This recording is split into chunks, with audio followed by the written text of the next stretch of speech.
Et la Guyane française. On part à Rio, au Brésil, le pays le plus touché par l'épidémie, où nous attend Nicolas Rançon. Bonsoir Nicolas.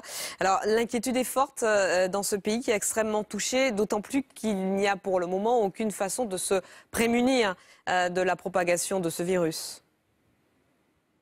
Effectivement, Audrey, 220 000 militaires mobilisés dans tout le pays, des campagnes de prévention, de la lutte contre les foyers de larves, visite des écoles, des maisons, distribution gratuite d'anti-moustiques pour les femmes enceintes, sans oublier le renforcement des actions ici à Rio de Janeiro durant le carnaval et en vue des Jeux Olympiques. La situation est grave et le Brésil intensifie sa guerre contre le moustique.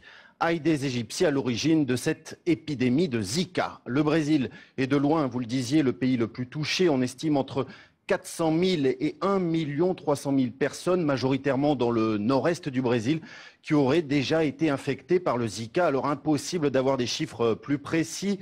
Ce virus est peu connu, il n'y a aucun vaccin. Le Zika provoque généralement des maux de tête, de la fièvre, des courbatures et des éruptions cutanées. Mais ces effets sur les fœtus pourraient être particulièrement graves puisqu'ils pourraient entraîner des complications neurologiques sévères et la microcéphalie. Le ministère de la Santé a répertorié plus de 4000 cas de microcéphalie depuis octobre dernier. Inquiétude donc des Brésiliens, des chercheurs, des autorités, puisque personne ne connaît l'ampleur de cette épidémie. Zika fait trembler tout le Brésil, jusque, on l'a entendu, aux plus hautes instances de l'OMS.